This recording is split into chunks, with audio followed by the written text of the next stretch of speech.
Board meeting results వస్తున్నాయి.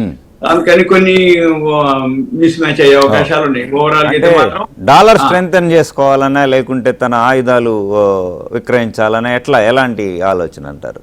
ఎవరు?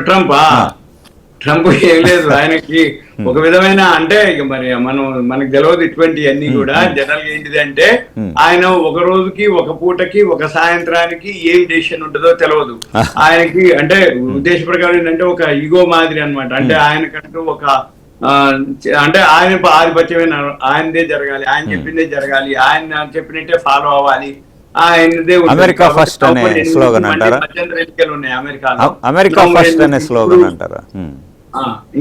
ఉదాహరణకి ఇప్పుడు ఆయన అధ్యక్షుడిగా ఎన్నుకున్న దగ్గర నుంచి ప్రపంచ దేశాలన్నీ అక్కడ సుప్రీంకోర్టులో ఫైల్ చేస్తే అతనికి వ్యతిరేకంగా తీర్పు వచ్చినా కూడా ఆయన ఏమీ ఉండడు. అవసరమైతే మేము చట్టాలే మారుస్తాం.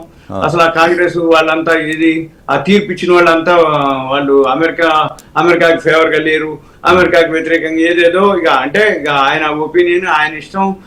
ఉదయం పూటకి మధ్యాహ్నానికి సాయంత్రానికి ఏం జరుగుద్దో ఏం చెప్తాడో తెలియదు. వాళ్ళే ఉన్నారు. ఇప్పుడు ఉదాహరణకి ఎలన్ మస్క్ ఆయనకి సపోర్ట్ చేసిండు ఏది అధ్యక్షుడిగా అంటే ఎలక్షన్స్ ముందు. తర్వాత మళ్ళీ ఆయన లేడు అంటే ఏంది, అక్కడున్న వాళ్ళే అక్కడ విడివిడిగా ఉంటారు. ఆయన ఏం చేస్తాడు ఏం చెప్తాడు అనేది ఆయనకి కూడా తెలియదు. ఎందుకంటే ఉదయానికి సాయంత్రానికి ఇరాన్ మాకు మంచిది అంటాడు. ఇప్పుడు ఉదాహరణకి మోడీ గారితో కూడా ఎన్నిసార్లు మోడీ గారు మంచి మిత్రుడు అంటాడు. మళ్ళీ సుంకాల టారిఫ్లకు వచ్చేటప్పటికి అట్లేం లేదు, ఆ లెక్కే ఈ లెక్కే అంటాడు.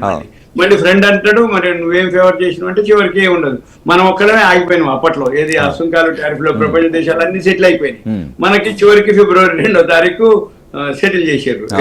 మళ్ళీ ఏమంటే అక్కడ సుప్రీంకోర్టు మళ్ళీ అక్కడ ఇతను చేసింది తప్పు అని చెప్పేసి మళ్ళీ సుంకాలు టారిఫ్ల మీద మళ్ళీ రావడం ఇతనికి వ్యతిరేకంగా. అంటే ఇది ఏం చేసినా మళ్ళీ అక్కడ వాళ్ళు అనుకోండి ఇక్కడ వాళ్ళు అనుకోండి ప్రపంచ దేశాలన్నీ అక్కడ సుప్రీంకోర్టుకి ఫైల్ చేస్తే ఏమవుతుంది, మళ్ళీ అతనికి వ్యతిరేకంగానే తీర్పు వస్తుంది.